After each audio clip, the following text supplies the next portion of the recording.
A woman walked into my branch about 4 years ago. She sat down across from me, slid a folded piece of paper across the desk, and said, "I do not know what to do anymore." I unfolded the paper. There was a number written on it, $87,242. All credit cards, 6 different cards. She was 42 years old, single, no kids, made decent money. She had been carrying that debt for almost a decade. I looked up at her and I said, "We can fix this." 2 years later, every card was at zero. She did not win the lottery. She did not get a raise. She did the thing I am about to walk you through, and it works. Before I go any further, a quick note. I am a former bank branch manager and district manager with over 20 years in banking, including approximately 10 years as a branch manager and district manager. This channel is informational only. I am not your attorney and I am not your financial advisor. Talk to a licensed professional before making any decision that affects your money or your credit. The customer in this video is real. Some details are changed to protect her identity, and she is anonymous here. The story, the numbers, and the method she used are all real. I am the narrator. I used AI tools to help build this video, but every word is mine. Most people who try to pay off credit card debt try one of two things. They try to budget harder, or they try the snowball method, paying off the smallest card first, then rolling that payment into the next one. Both can work. But for someone carrying almost $90,000, neither one was going to be enough on its own. She needed something that did not depend on willpower, because willpower runs out. What I told her to do was set up her bank accounts in a way that made overspending almost impossible. 4 accounts, each one with a job. Once it was set up, the system did the hard part for her. The first thing I made her do was write down every single debt. Not estimate, not guess. Pull the most recent statement on every card, write the actual balance, the actual interest rate, the actual minimum payment. We did it together at my desk. It took 20 minutes. When we added it up, $87,242. She had been telling herself it was around 70. The number was bigger than she thought, and that was on purpose. Most people I worked with underestimated their debt by 10 to 20% because looking at the real number feels terrible. But you cannot fix what you will not look at. Write it all down.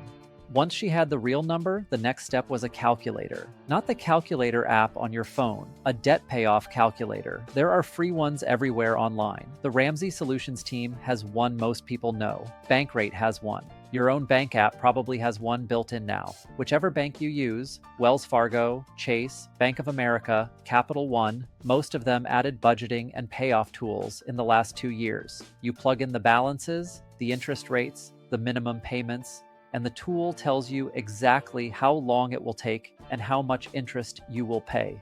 She put her numbers in.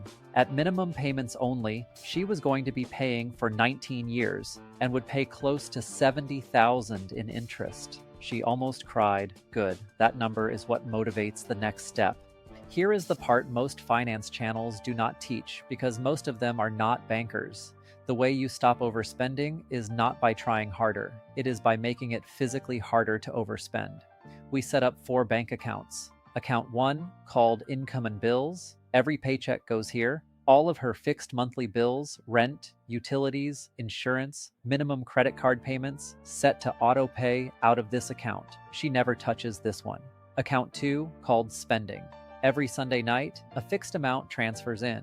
Groceries, gas, eating out, personal stuff, all of that comes out of spending. When the spending account hits 0, she stops. That is the wall. Account 3, the emergency buffer. $1,000 sits here untouched. Account 4, debt attack. Whatever is left after spending gets transferred, lands here, and sweeps weekly to the card she is targeting. The reason the spending account works is that you stop arguing with yourself. There is no debate about whether you can afford a $30 dinner. You open the app, you check spending, and the answer is in the number. If spending says $42, you can have the dinner. If spending says $4, you cannot. No willpower, no guilt, no math. The decision is already made. For her, the hardest week was the first one. By week 3, it stopped feeling like a restriction and started feeling like a game. She told me once that she would check her spending balance the way most people check the weather, just out of habit. That is what you want. Automatic, not painful, just automatic. With the accounts running, the next decision was which card to kill first. There are two main ways to do this. The Snowball method targets the smallest balance first, so you get a quick win.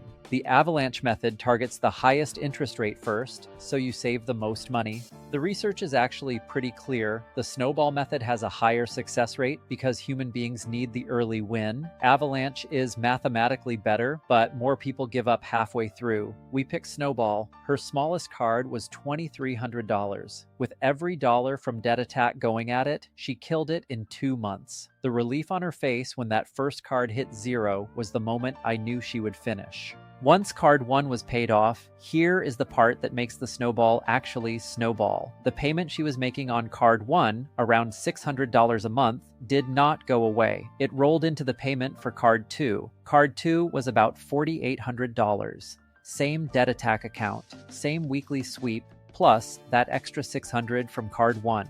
Card 2 was gone in 3 months. Card 3 was bigger, around $8,000. That one took 5 months. By the time she was on card 4, she had paid off 3 cards and built 9 months of momentum. The payment going at card 4 was around $1,500 a month. Card 4 was $12,000. It died in 8 months. 8 months from a starting point that felt impossible. I want to be honest about what she gave up, because I do not want anyone watching this to think it was easy. She cut 2 streaming services and kept 1. She stopped eating out except twice a month. She packed lunch for work every day for 2 years. She sold a second car she barely used and put the money on card 3. She did not take a real vacation for the first year and a half. She did 1 cheap weekend trip with friends in year 2. She did not deprive herself completely. She just made the deprivation specific and time-bound. 2 years. That was the deal she made with herself. After 2 years, she could start adding things back. And she did. The point is, this method is not magic. It is a structure. The structure makes the hard part easier, but the hard part is still hard. Anybody who tells you otherwise is selling you something. If your numbers are bigger than you can handle, or if you are behind on payments and getting collection calls, the next step is not another video. It is talking to a real credit counselor. The National Foundation for Credit Counseling is a real nonprofit that connects you to a counselor for free. NFCC is what bankers actually refer customers to when the situation is past the budgeting stage. They can negotiate with creditors on your behalf, set up debt management plans, and help you avoid the predatory debt relief companies that take a fee and make things worse. Free help exists. Use it before you pay anybody anything. 2 years and 1 month after she walked into my branch with that folded piece of paper, every card was at 0. The total interest she paid because she had moved fast was about $11,000, not $70,000. 11. She saved herself nearly $60,000 in interest by paying it off in 2 years instead of 19. Her credit score, which had been around 650 when we started, was over 760 by the end. She closed 3 of the 6 cards, kept 3 open for credit history, and never carried a balance again. She is 44 now and just bought her first house. She told me she still uses the 4-account system. It works on a house payment too. One more thing before I go. If you are watching this and you are already behind, already getting calls, already past the point where 4 accounts and a calculator are going to fix it, I made a video for you. It is called They Used to Ignore $500 Debts. It walks through what happens when small debts go to collections, what your real rights are, and what to do if a creditor is suing you. Watch that one next if collections is where you are. There is a way out from there too. It is just a different road than this one. That woman was real. The folded piece of paper was real. $87,242 to 0 in 2 years and 1 month. 4 accounts, 1 calculator, a snowball she could see growing, and the discipline to stick with it for 25 months. If she can do it, you can do it. Pick the number, open the accounts, make the call. Keep checking back. There is a lot more I want to walk you through. I will see you in the next video.